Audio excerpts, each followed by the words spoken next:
Baik, teman-teman Uang Bicara, saat ini kita sudah tergabung dengan seorang investor dan juga penulis buku investasi, Bapak Parahita Irawan, yang sudah dikenal dengan sepak terjang dan kiprahnya di pasar modal. Kita mau belajar mengenai perilaku-perilaku bias dalam keputusan berinvestasi.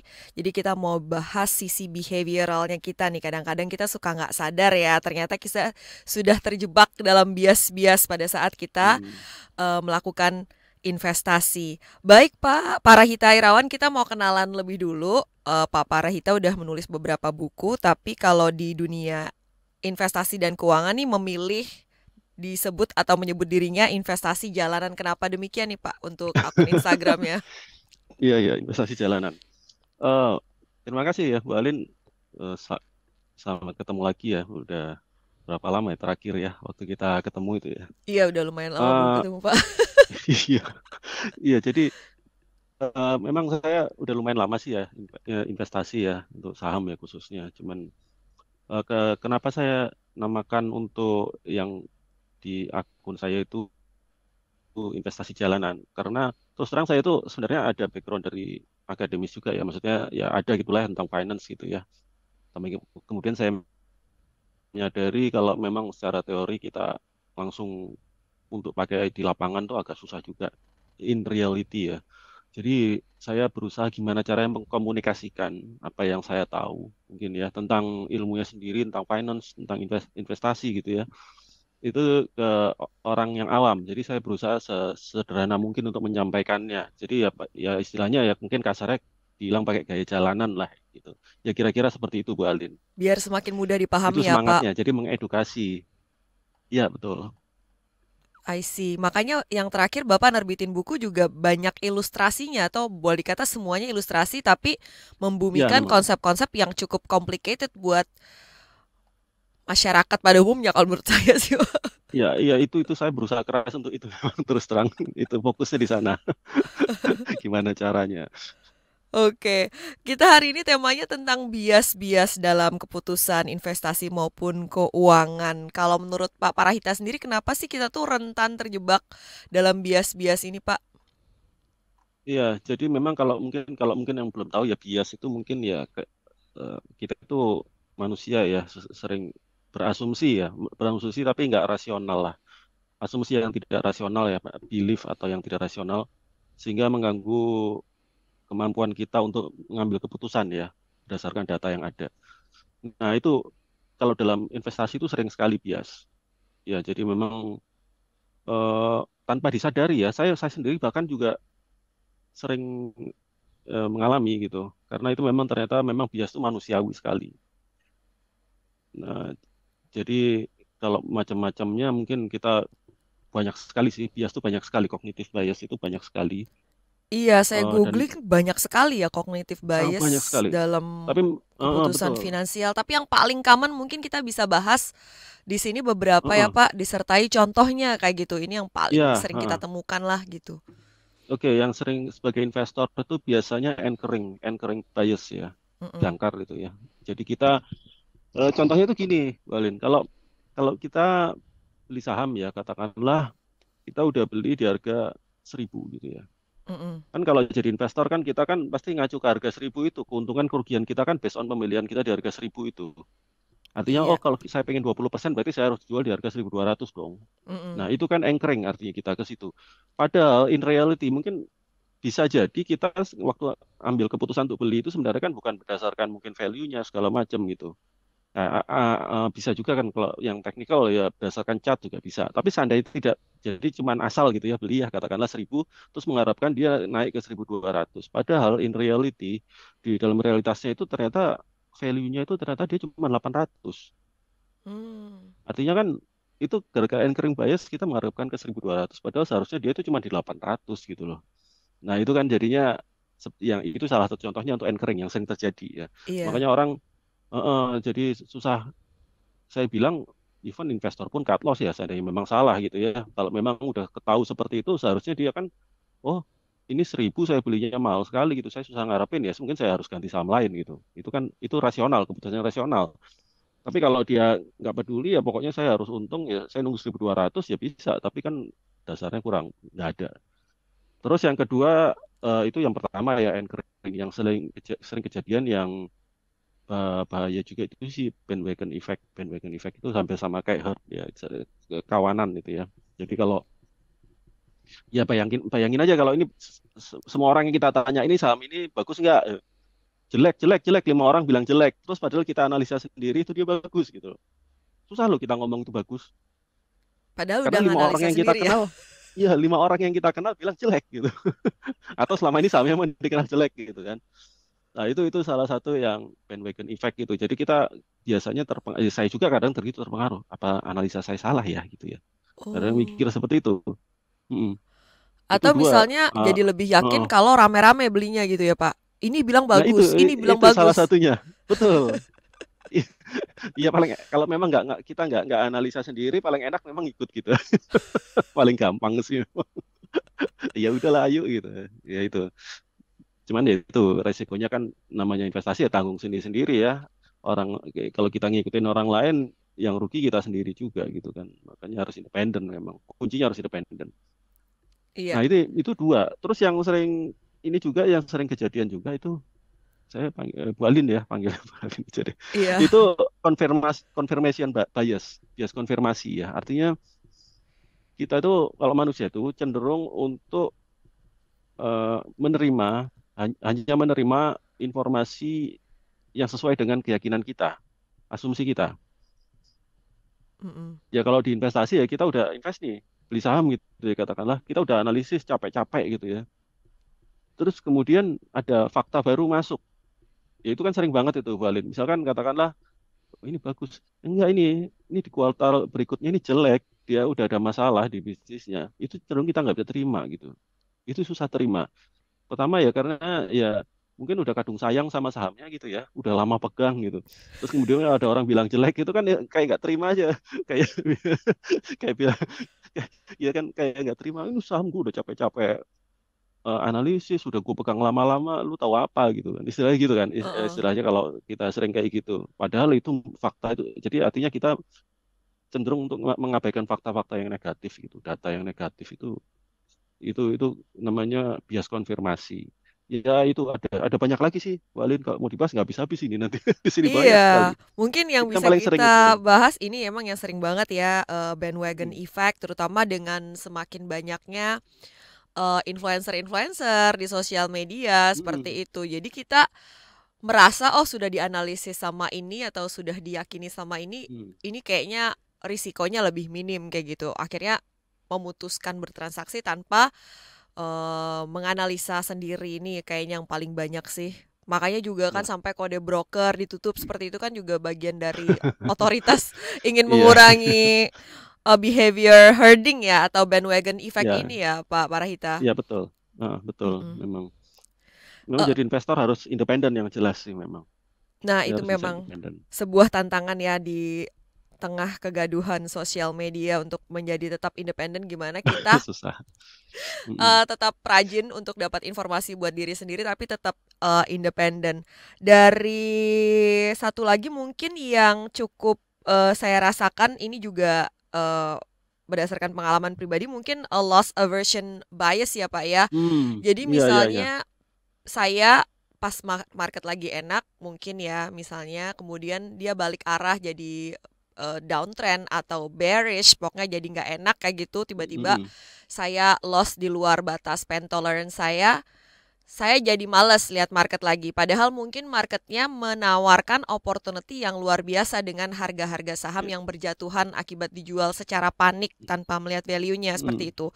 Tapi saya Mm-mm. dengan kekecewaan ini tidak berani mengambil peluang seperti itu kan. Itu apakah boleh dikatakan juga a loss aversion bias jadi mengabaikan peluang yang ada karena saya terlalu takut Mm-mm. rugi seperti itu, Pak. Ini saya alami pas Mm-mm. pandemic crash ya, Pak. Oh iya, iya, Waktu iya, itu betul. kan banyak banget ya Pak saham-saham terutama komoditi ya Pak yang sekarang Mm-mm. ngasih dividennya luar biasa itu kan harganya berjatuhan bener-bener kayak Mm-mm. kapan lagi harga segitu tapi waktu itu saya gak berani ngambil loh Pak gak berani karena Iya, iya.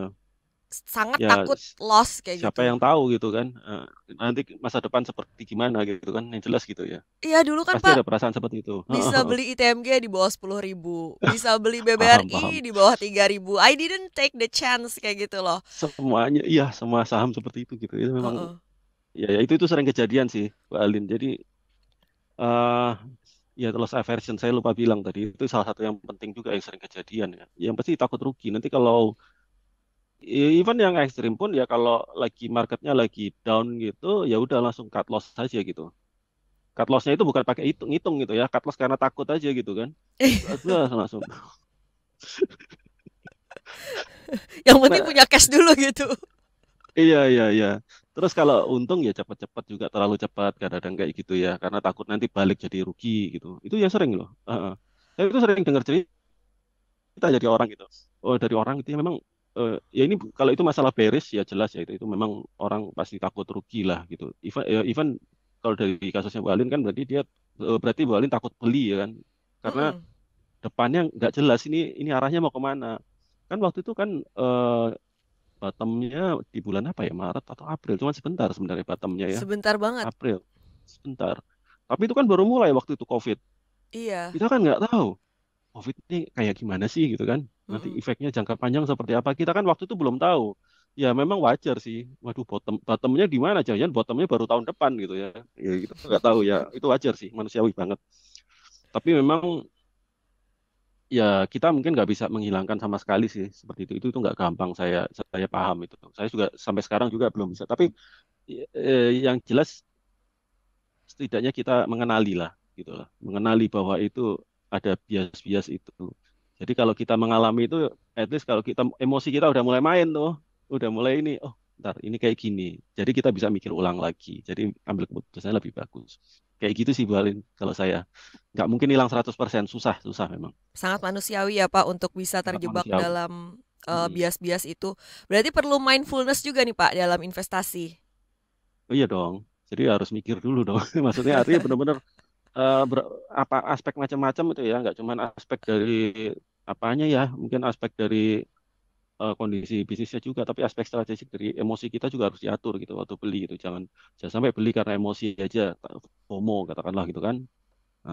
Nah, itu FOMO atau istilahnya takut takut rugi juga gitu ya, cepat-cepat, cut loss gitu Aspek ya, itu strategik yang paling penting emosi ya. malah, Bagus itu banget nih malah Pak paling penting kata-katanya. menurut saya. Mm-mm. Karena beberapa kali saya ketemu orang gitu ya, itu pintar sekali, dia pintar sekali, artinya ilmunya sudahlah nggak diragukan lagi gitu. Tapi kemudian dia karena ngelola emosinya jelek, setiap kali ketemu saya gitu ngomongnya rugi terus. Kok merah lagi portonya, merah lagi portonya. Ya itu kan agak ironis juga gitu ya.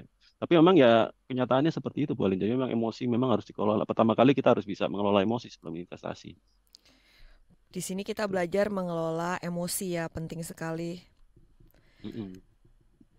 Ya. Oke, kalau gitu. Berarti tiap orang perilaku bias itu bisa beda-beda ya, Pak. Misalnya pada orang tertentu dia lebih cenderung ke bias yang mana, orang lain Mm-mm. bagaimana seperti itu. Bias, iya, ya itu jelas itu. Itu setiap orang akan beda. Ada orang yang sangat kritis gitu ya, yang dia bisa, mungkin nggak banyak dia mengalami bias. Ada yang sangat, dia macam-macam, bahkan bisa lebih dari satu atau banyak gitu ya, sering kejadian. Ya setiap orang beda-beda sih, tergantung karakternya sih itu Iya, betul-betul. pasti. Saya juga jadi sadar nih, kayaknya kalau saya biasnya paling kenceng loss aversion. Iya, iya. Sampai kehilangan opportunity. Ini saya gitu ya. Heeh. Heeh.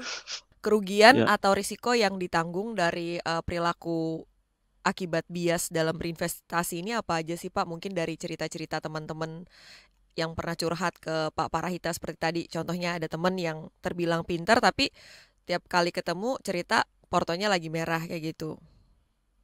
ya itu kalau itu masalah emosi ya, artinya memang Mm-mm. dia fear and greed-nya apa, fear and greed, ketakutan sama keserakannya gitu ya, fear and greed-nya itu mendominasi keputusannya gitu. Jadi dia nggak bisa logis. Itu masalah emosi. Memang kalau bias ini beda lagi ya. Mm-mm. Kalau bias ya kerugiannya, kalau kita bias itu kita nggak bisa memanfaatkan data sama fakta yang kita dapat gitu ya, dengan baik gitu. Sehingga keputusannya itu nggak bagus jadinya. Karena jadinya bias tuh jadi memang kalau kita dengan bias tuh jadi lebih cepat sih ngambil keputusan tuh Bu Alin. Lebih cepat karena itu ya memang misalkan konfirmasi gitu ya, konfirmasi bias konfirmasi gitu ya. Ada info jelek. Wah, enggak, jangan itu omongan omongan orang aja gitu ya. Nggak usah didengerin. Padahal itu sebenarnya itu fakta penting gitu. Ya ruginya kalau itu beneran kan kita kan bisa investasinya ya udah harga sahamnya bisa turun langsung dan itu kita nyangkal gitu loh. Ternyata memang benar memang karena fakta yang baru muncul, tapi kita sangkal sebelumnya gitu loh. Dan Mm-mm. itu memang sering terjadi pada investor yang justru yang apa ya? Dia biasanya yang long term. Jadi ironis di sini. Dia yang udah long term, udah lama pegang sahamnya, dan kemudian yang dia biasanya eh, orangnya sih pinter kalau saya bilang ya. Artinya Mm-mm. memang dia sangat yakin dengan dirinya gitu loh. Mm. Sampai-sampai kalau ada saran dari orang lain tuh nggak mau dengerin. Itu yang sering kejadian. Itu saya pernah lihat itu kayak gitu. Saking Jadi memang yakin ya, overconfidence bias dong, Pak. overconfidence jadinya. Itu nanti ada satu lagi yang bias yang itu yang menjelaskan itu namanya self attribution Mm-mm. itu. Jadi kalau untung itu karena saya ini begitu tapi kalau rugi ini marketnya lagi jelek katakanlah gitu. Bukan aku yang Macroeconomics salah. condition gitu ya. Bukan saya yang salah, ini ekonominya lagi jelek, marketnya lagi jelek. Tapi kalau bagus, nah ini tuh saham pilihan saya bagus. Itu bagus banget gitu kan.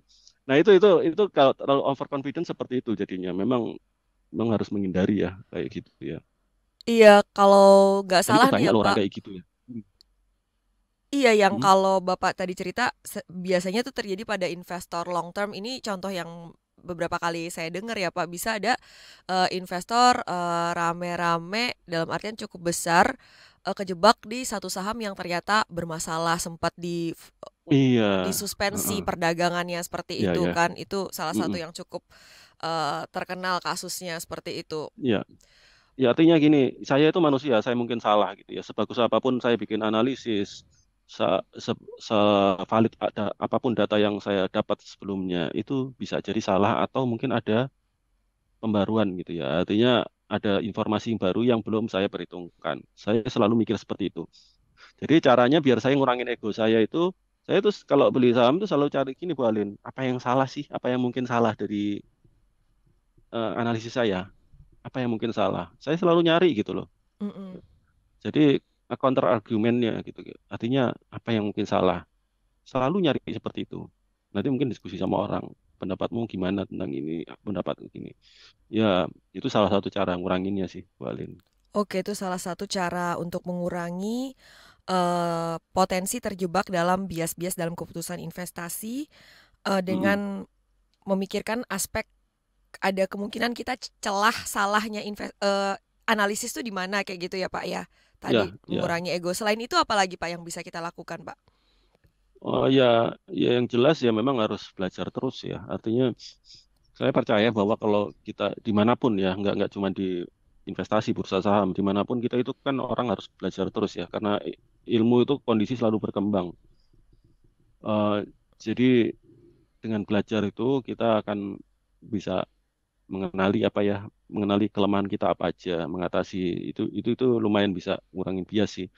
Yang kedua kunci dari itu juga memang selain itu bias itu em, keterkaitannya sangat kuat dengan emosi juga, mengendalikan emosi itu krusial. Mungkin yang pertama yang harus bisa kita jaga itu kalau investasi itu emosi, itu Hmm. kuncinya. Itu kalau dari saya seperti itu sih, Bu Alin. Iya, saya sepakat sih Pak, ini meregulasi emosi karena menurut saya seringkali kita tuh udah tahu teorinya gimana tapi saat Mm. benar-benar berhadapan dengan apa yang harus kita lakukan, pengambilan keputusan tuh suka jadi hilang aspek Iya, rasionalnya tahu-tahu gitu. ngeblank, tahu-tahu ngeblank. Akhirnya driven by Apa dia? emotion lagi gitu. Baik, baik. Apa kuin Mungkin bikin catatan tuh Bu Alin, bikin catatan. Mungkin kalau kita, I don't know ya, kalau invest atau trading itu bikin catatan. Saya beli ini karena ini, jual ini karena ini gitu. Nanti review eh nanti setelah berapa lama. Kalau waktu itu kan kelihatannya benar itu ya keputusan kita ya. Tapi iya. nanti kita setelah berapa bulan kita lihat lagi itu kenapa saya ini? Alasannya ini. Kok nggak masuk akal sih waktu itu. Nah itu nanti ketahuan biasanya kalau ada catatan, catatan kecil aja biasanya. Journaling ya Pak ya untuk Ya keputusan journaling gitu. investasi yang Hmm. diambil. Mm. Kalau menurut Pak Parahita sendiri, apakah financial literacy di sini menjadi kunci untuk mengatasi bias ini? Seberapa Iya, penting? ya, jelas. Itu penting sekali ya. Karena kalau kita nggak ngerti sama sekali, ya bahkan lebih gampang lagi terjebaknya, kena bias juga gitu ya. Mm-mm. At least ini mungkin saya bisa kasih contoh gini ya Bu Alin ya, satu ya. Iya. Ini masalah kalau pengelolaan keuangan pribadi gitu ya katakanlah. Mm-mm. Kita itu kan misalkan saya punya target, saya harus punya tabungan segini gitu ya. Iya. Terus kita sisihkan tiap bulan di situ. Mm-mm. Mungkin kita dapat bunga kecil lah, ya sekarang 0, mungkin ya kalau kalau tabungan malah kan. Mm-mm. Sementara di sisi lain kita masih punya utang gede, mungkin kartu kredit atau apa itu yang bunganya setahun bisa belasan persen gitu katakanlah. Mm-mm. Terus kita jadinya bayar kartu kreditnya nyicil karena pengen supaya tetap nabung gitu. Itu nggak make sense loh sebenarnya. Itu mental accounting itu namanya. Oh, Mental tapi accounting. kadang-kadang cuma mungkin I just want to feel good kayak gitu. Iya, ya itu bias juga gitu loh, Balin. Iya, artinya itu kan karena financial literacy kan, financial literacy juga kan dia nggak tahu. Mm-mm. Ya gitu, kan itu kalau dari perencana keuangan biasanya bilang ya sudah, memang itu make sense karena memang ya udah kita harus cut dulu utang yang gede gini bunganya gitu loh sebelum kita bisa nabung memang mau nggak mau gitu. Itu pahit memang. Seakan-akan, aduh sedih banget ya nggak punya tabungan ya. Gitu. Tapi kalau Kadang kita gitu. nabung itu kita seneng gitu kan, punya tabungan. Ntar utangnya jangan dilihat dulu. Di Itu saham benar-benar juga itu. gitu Pak, banyak yang Iya, yang ini penting ada saham yang dulu. untung gede nih. Nggak mau lihat saham yang lain yang udah merah dalam banget tuh nggak mau lihat. Ya kayak gitulah kira-kira. Bias apa ya tadi barusan baca, pokoknya yang saya miliki itu lebih berharga daripada yang tidak saya miliki. Oh Eh, itu hindsight ya kalau nggak iya, salah. iya, iya. Right. Semacam itu Hindsight, ya. hindsight. Iya, Heeh. baik. Sudah ngomongin financial literacy. Oh, sharing lagi Pak, pengalaman Pak Mm. Parahita memanage bias-bias ini. Selain tadi mencatat reasoning kita beli saham sesuatu, menjual saham sesuatu, apalagi nih Pak yang bisa kita adaptasi? Um, ya yang pertama ya pasti kalau saya sih yang itu yang tadi saya sudah sebutkan, mengenali dulu. Yang pasti kita harus kenal dulu apa aja sih bias yang mungkin terjadi gitu. Mm-mm. Terus terus ya seiring dengan waktu kan kita akan tahu. Berarti kayak Bu Alin gitu katakanlah oh loss aversion gitu ya. Mungkin Mm-mm. saya juga atau mungkin saya mungkin lebih dulu kalau saya investor jangka panjang biasanya kena biasanya lebih kena yang eh, confirmation bias gitu ya. Sorry, sorry ya confirmation bias gitu. Jadi saya cenderung kalau ada informasi baru itu cenderung nggak percaya. Nah itu memang kita harus mengenali apa aja itu biasnya Mm-mm. itu. Yang kedua kita harus mengenali diri sendiri juga. Kita itu lebih rentan kena yang mana. Jadi setiap kali mau ngambil keputusan kita selalu pikirin itu gitu. Pikirkan itu, oke ini saya udah make sense atau udah rasional atau belum gitu ya. Nah Mm-mm. itu dilatih terus tiap waktu ya. Selain mencatat tadi itu juga ya, itu berguna juga gitu mencatat untuk mengenali diri sendiri gitu. Oh, Kita kok bisa seperti itu gitu waktu ambil keputusan. I Kira-kira see. gitu, Bu Alin. Baik, terima kasih nih sharingnya Pak Parahita. Pak Parahita kan Ya, udah punya banyak buku ya Pak. mm, Akan membahas soal behavioral finance ini juga, soal bias-bias dalam investasi ini juga kah? Atau sudah sebenarnya di buku yang mana, boleh di-share nggak Pak? sudah jadi karena saya merasa bahwa itu sangat penting ya. Karena dalam berinvestasi itu sangat penting. Itu kualitatif itu sangat penting. Yang di buku yang terbaru itu, Bu Alin ada yang investasi saham dalam ilustrasi, yang Mm-mm. ilustrasi-ilustrasi semua itu. Nah, itu Iya, ada di situ. Saya sampaikan di situ. Mungkin nggak oke. Saya belum hmm, selesai bacanya nih Pak, berarti ketahuan. tebel ya banyak soalnya. Iya, tapi itu Sebenarnya bacanya nggak panjang-panjang lah sebenarnya keterangannya. sebenarnya kompilasi dari banyak banget buku itu, saya percaya. Karena Ya, benar-benar betul. dari macam-macam rujukannya, kemudian pendekatannya juga. Pak Parahita, apakah akan membantu kalau kita masuk ke market tuh udah tahu saya tuh mau jadi seperti apa? Mau trader atau mau investor, investor yang seperti apa? Karena kan beda-beda gayanya juga. Apakah itu Hmm. dengan mengetahui pendekatan kita di market mau seperti apa, itu akan membantu untuk mengurangi kita terjebak pada bias-bias itu, Pak? Mengenali jelas sangat membantu sih. Mm-mm. Tapi saya sarankan sih jangan overthinking ya. Oh, Kalau overthinking jadinya malah nggak masuk-masuk gitu, nggak invest juga. terlalu takut bias, akhirnya nggak Akhirnya enggak action-action. lah, banyak teori aja gitu, tapi tetap aja mau mau buka rekening aja takut gitu istilahnya. Saking takutnya nggak mau buka rekening dulu gitu. Oh, Nah, ya sih. artinya memang sangat membantu jelas kalau kita sebagai apa itu bias, ya sebenarnya bias itu nggak terbatas pada investor atau hanya trader atau investor gitu ya, semuanya kena sih, Bu Hmm. Alin, Sebagai pelaku semuanya kena. ekonomi pasti kita ada ya, Pak, dalam perilaku Ya sehari-hari nggak cuma mungkin. dalam investasi, juga dalam kehidupan sehari-hari juga sebenarnya sama kan, itu artinya semuanya kena. Jadi nggak dibatasi kita stylenya apa gitu waktu di bursa. Artinya memang ya mau nggak mau kita harus mengenali bias ini apa aja gitu ya, itu aja sih. I see. Closing statementnya Pak Parahita untuk uang bicara. Ya buat terutama kalau buat yang mungkin yang investor baru ya, tapi mungkin yang nggak terbatas juga sama yang lama juga, karena saya juga masih mengalami sampai sekarang itu ya. Yang pertama kalau investasi itu ya, ya kita harus bisa mengendalikan emosi, terus kemudian eh, jangan biarkan ego kita memimpin gitu ya kalau ngambil keputusan investasi, dan terus belajar yang pasti. Itu selalu berusaha untuk rendah hati lah artinya. Kalau untung itu bukan kita aja loh, bisa aja faktor luck juga, kita kan nggak tahu. Rugi juga seperti itu. Tapi at least Wah, yang bisa kita lakukan adalah memperbesar kemungkinan untuk kita untung. Itu itu yang saya percaya. wah, baik Pak. Benar-benar ya kita harus humble ya di market ya. Terima Mm-mm. kasih Pak Parahita Sama-sama untuk bagi Bu Alin. insights-nya hari ini. Mm-mm. Sehat dan sukses selalu Pak. Sama-sama Bu Alin, semoga sehat terus, sukses. Amin.